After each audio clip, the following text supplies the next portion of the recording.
ஸ்ரீமதி ராமானுஜாய நமः. சர்வோபனிஷதோ காவः தோக்தா கோபாலநந்தனः பார்த்தோ வத்சः சுதீர்போக்தா துக்தம் கீதாமிருதம் மஹத். நாள்தோறும் பகவத்கீதையில் கடந்த சில தொடர்களாக நம்ம ஆத்மாவை பற்றியும் உடல் பற்றியும் பார்த்துக்கிட்டு வரோம்.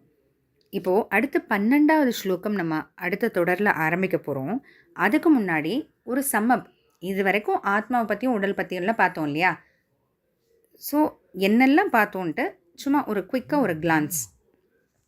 நான் அடிக்கடி சொல்கிறோம் இல்லையா? அந்த நான்னு சொல்லக்கூடியது, அது குறிக்கக்கூடியது ஆத்மாவை. என்னுடையது அப்படிங்கும்போது தான் உடம்பு அப்படின்றது நம்ம பார்த்தோம்.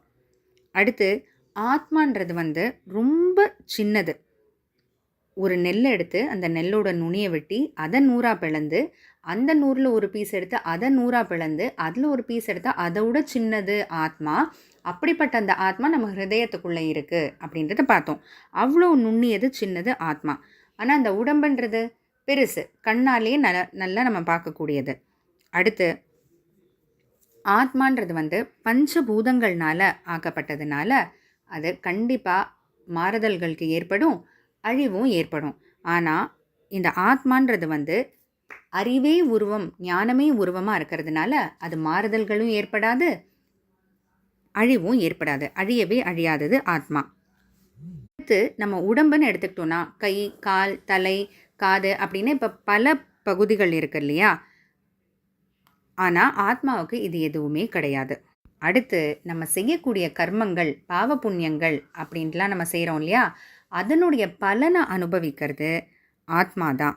இந்த உடம்பு இந்த பயனை அனுபவிக்கிறதுக்கான ஒரு கருவி. ஏன்னா ஆத்மா தான் அனுபவிக்குதுனாலும் அதுக்கு உருவம் அப்படின்றது இல்லை இல்லையா?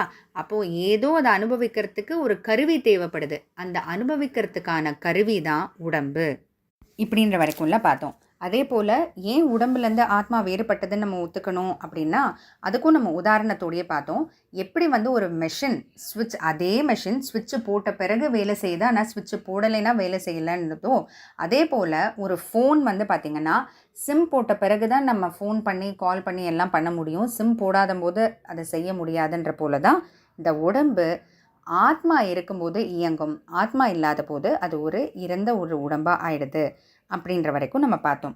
அதே போல் நம்ம கர்மங்கள்னால நமக்கு கிடைக்கக்கூடிய அந்த இன்ப துன்பங்கள், வலி, சந்தோஷம் இதெல்லாம் அனுபவிக்கிறது ஆத்மா அப்படின்னா ஆத்மா ஹிருதயத்துக்குள்ளே தான் இருக்குது. அப்புறம் எப்படி நம்ம உடம்புல எங்கே அடிபட்டாலும் அந்தந்த பகுதிகளில் வலிக்குதே அப்படின்னு பார்த்தா, எப்படி ஒரு ரூம்குள்ளே, ஒரு இருட்டான ஒரு ரூம்குள்ளே விளக்கை எந்த ஒரு பக்கம் ஏற்றி வச்சாலும் அந்த ரூம் முழுக்க வெளிச்சம் இருக்குதோ, அதே போல தான் ஆத்மா ஞானமே உருவம்ன்றதுனால அந்த ஹிருதயத்துக்குள்ளே மட்டும் இல்லை, அதனோட அறிவு இந்த உடம்பு முழுக்க பரவி இருக்கிறதுனால தான் நம்ம உடம்புல இருக்கிற எந்த பகுதினால் நம்மளால் ஒரு வலியோ ஒரு சுகத்தையோ நம்மளால் அனுபவிக்க முடியும் அப்படின்ற வரைக்கும் நம்ம பார்த்துருக்கோம். இதெல்லாம் ஆத்மாவை பற்றியும் உடல் பற்றியும்.